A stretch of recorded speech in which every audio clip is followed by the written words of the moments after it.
شهر رمضان الذي أنزل فيه القرآن هدى للناس شهر رمضان الذي أنزل فيه القرآن هدى للناس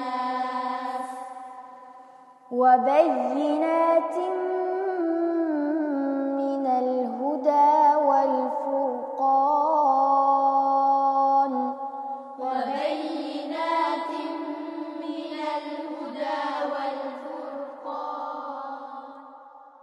Odatda usul ko'p fazilatga boy bo'lgan mag'firat ham barakat rahmatlarga liq to'lgan jannatlar keng ichilib do'zax mahkam taqilib yetib keldi bizlarga xush muborak Ramazon أعوذ بالله من الشيطان الرجيم بسم الله الرحمن الرحيم الله نور السماوات والأرض مثل نوره كمشكاة فيها مصباح المصباح في زجاجة الزجاجة كأنها كوكب دري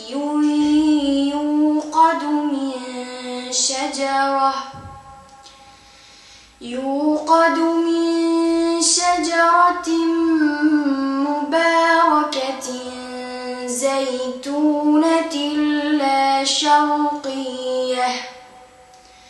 لا شرقية ولا غربية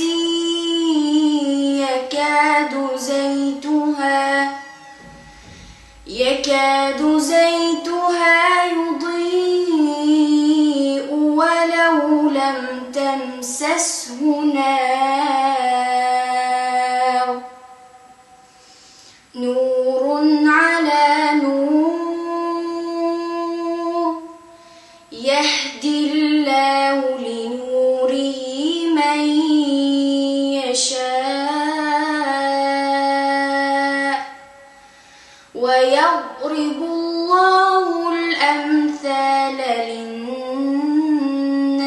للناس والله بكل شيء عليم صدق الله العظيم Nur degan so'z barliq shaylarning zohir bo'lishidagi tubki asosini bildirdi. Ya'ni o'zi azaldinla o'zligidan zohir bo'lgan va boshqa shaylarni mo zohir qiladigan omilni ko'rsatdi. Nur degan so'z ilm uchun ishlatildi.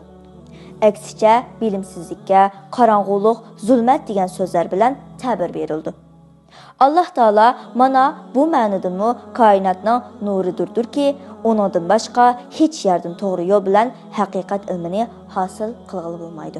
Uning ilm fazli hosil qilmaydi ekan, dunyoda jaholat, qorong'ulik hukm suradi. Natijada zalolat, gumrohlikdan boshqa narsa mumkin bo'lmaydi. Qur'oni Karimdagi qaysi suraning 1-oyati sura kalimasi bilan boshlaydi? Qani ekran altidagi do'stlarimizdan kim eng tez va eng to'g'ri javob bera oladi?